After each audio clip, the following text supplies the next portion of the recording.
G'day everyone, I'm back with Benny. Last episode we discussed how I'm not a plant killer, it's just the jury's still out on that.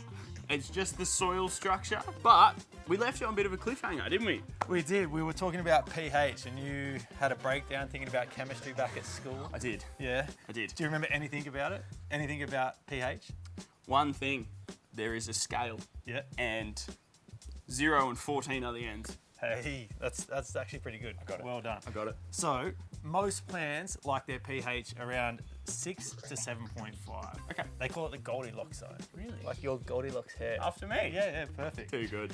So your acidity of your soil is when the scale goes down, the numbers go down. Sure. And the alkalinity is when the numbers go up. Okay. So some plants like camellias and azaleas and blueberries like acidic soil. Right. And some plants like lavender. Surely you know what lavender is? I do. It's not pretty. Oh, very good. Like They you. like, stop it. They like their soil a little more alkaline. The Goldilocks zone is between 6 and 7.5. Okay. Think of it like this perfect little zone where all of your plants absolutely thrive. Okay. But why? Are the plants going to be super fussy if they're not in this perfect little Goldilocks zone? I want you to think of it like food, and the nutrients in your soil are food for the plants. So this here is a soil pH test kit. Yep. You can get these at your local nursery or a hardware. Try and support your local nurseries first, but Sure. if not, go to a hardware. Done. Now, they're so simple to use. They've got instructions in there, but I'm going to show you exactly how to do it. Oh, I reckon I'd find a way to.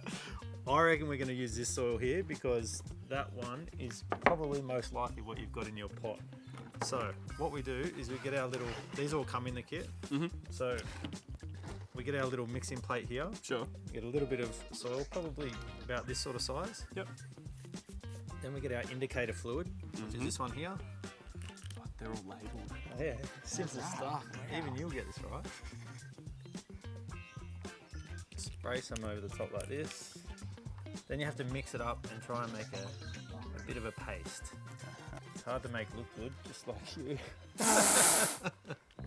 That is so rich. Coming from you, man. In your salmon shirt. Oh, you like it? Actually, I don't hate it.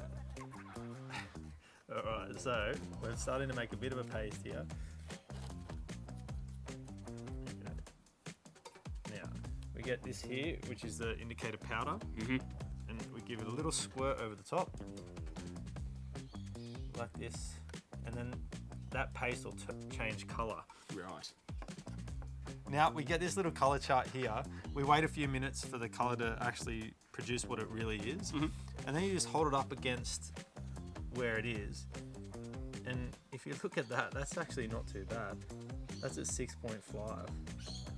Isn't that in the Goldilocks zone? That is in the Goldilocks zone, mate. So this soil is actually really good. The structure's terrible, but the pH is great. Right. So what if it was one of these gnarly colours, like a purple or like a yellow? Is there something we can add to make it better? You definitely can. There's lots of things you can do to change the soil acidity, but I'm not going to show you now. Oh. We're going to show you in the next episode. Ben! So join us on the next episode and I'll show you exactly how to change your soil pH. And if you have any questions about your soil pH that we haven't answered, drop them in the comment box below.